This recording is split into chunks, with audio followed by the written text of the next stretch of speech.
எல்லாருக்கும் வணக்கம். இன்றைக்கி சூப்பரான ஒரு ரவா பாத், ரவா கிச்சடி அப்படி கூட சொல்லலாம்.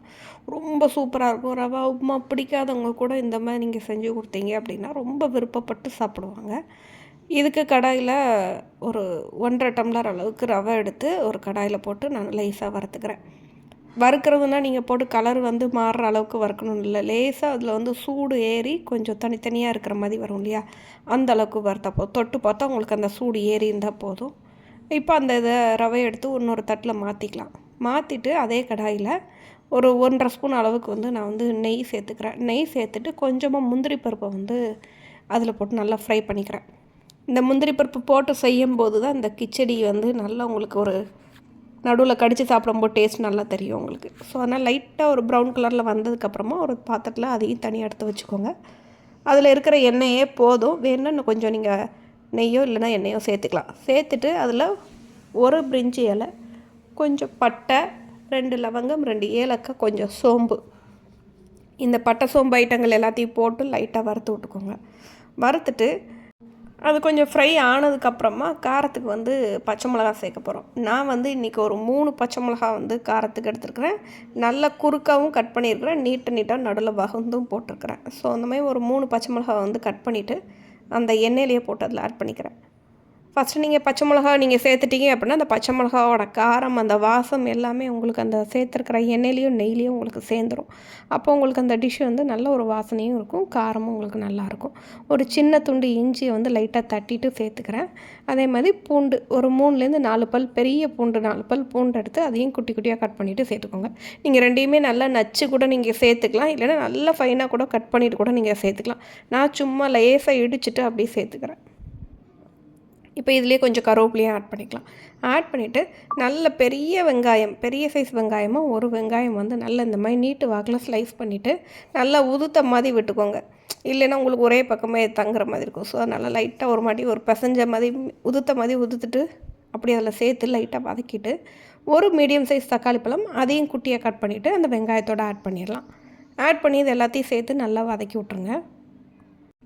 இப்போ இந்த வெங்காயம் தக்காளி எல்லாம் ஓரளவு நல்லா வதங்கினதுக்கப்புறமா ஒரு கேரட் குட்டியாக கட் பண்ணிவிட்டு நான் ஆட் பண்ணிக்கிறேன். இதில் நீங்கள் கேரட் சேர்க்கலாம், உருளைக்கிழங்கு சேர்க்கலாம், பட்டாணி இருந்தால் பட்டாணி சேர்க்கலாம், பீன்ஸ் இருந்ததுன்னா பீன்ஸ் சேர்க்கலாம். நான் கேரட் மட்டும்தான் ஆட் பண்ணியிருக்கிறேன். உங்களுக்கு வேணும்னா நீங்கள் வேறு அந்த காய்கறிகள்லாம் கூட குட்டி குட்டியாக கட் பண்ணிவிட்டு நல்லா போட்டு வதக்கிடுங்க. ஆயிலே கொஞ்சம் வதக்கிட்டிங்கன்னா கொஞ்சம் சீக்கிரமாக வெந்துடும். அதனால் கொஞ்சம் நேரம் எண்ணெயிலே போட்டு வதக்கிக்கலாம். இப்போ இந்த டம்ளருக்கு நான் 1½ டம்ளர் அளவுக்கு ரவை எடுத்துருக்கிறேன். ஸோ 1 டம்ளருக்கு 2 டம்ளர் அப்படிங்கிற அளவுக்கு தண்ணி சேர்க்கணுங்க. நான் 1½ டம்ளர் ரவைங்கிறதுனால 3 டம்ளர் அளவுக்கு தண்ணி ஆட் பண்ணிக்கிறேன். 1க்கு 2ங்கிற அளவு கரெக்டாக இருக்கும். இப்போ நான் 3 டம்ளர் தண்ணி இதில் ஆட் பண்ணிக்கிறேன்.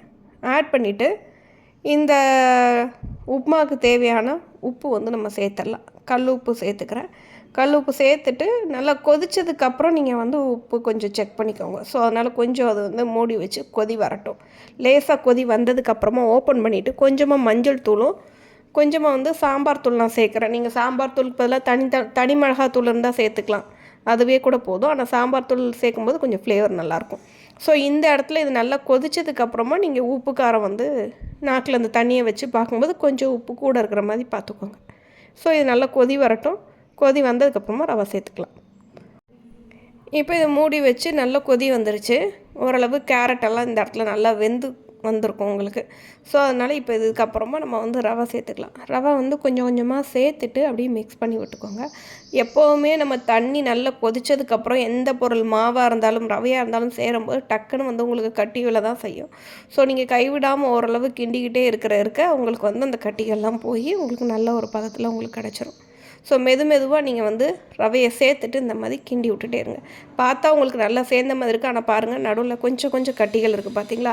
இதை பார்த்து நம்ம மெதுவாக அடுப்பை நல்லா சிம்மில் வச்சுட்டு இதை நீங்கள் அந்த கட்டிகளெல்லாம் லைட்டாக மசிச்சு விட்டு நீங்கள் கிண்டி விட்டீங்க அப்படின்னா உங்களுக்கு கட்டிகள் இல்லாமல் சூப்பராக இருக்கும். இப்போ இது நல்லா கம்ப்ளீட்டாக சிம்மில் வச்சுட்டு ஒரு 2 நிமிஷம் நீங்கள் மூடி வச்சுருங்க. மூடி போட்டு மூடி வைக்கும்போது ரவையும் உங்களுக்கு நல்லாவே வெந்துடும். இப்போ பார்த்தீங்கன்னா எல்லாமே சூப்பராக வெந்து உங்களுக்கு வந்துருச்சு. இப்போ கடைசியாக கொஞ்சமாக நெய் சேர்த்து இறக்கிக்கலாம். நெய் உங்களுக்கு வேணும்னா இந்த இடத்துல நீங்கள் சேர்த்துக்கலாம், இல்லைன்னா அது வேண்டாம்னா விட்டுறலாம். இது ஆப்ஷன் தான். நெய் இறக்கும்போது சேர்க்கும்போது ரொம்ப வாசனையாக இருக்கும். இப்போ நெய் சேர்த்துட்டு நம்ம வறுத்து வச்ச அந்த முந்திரி பருப்பு இருக்கு இல்லையா, அதையும் நம்ம மேல்ட்ட அப்படி தூவி இறக்கிடலாம். இந்த ரெசிபிக்கு இதுக்கு சைட் டிஷ் எதுவுமே தேவையில்லை. நீங்கள் அப்படியே கூட சாப்பிட்லாம். தேவைப்பட்டால் தேங்காய் சட்னியோட சர்வ் பண்ணலாம். ஸோ சூப்பரான இந்த ரவா பாத் நீங்களும் உங்கள் வீட்டில் ட்ரை பண்ணி பாருங்கள். பிடிச்சிருந்துன்னா சேனலை சப்ஸ்கிரைப் பண்ணிக்கோங்க. தேங்க்ஸ் ஃபார் வாட்சிங்.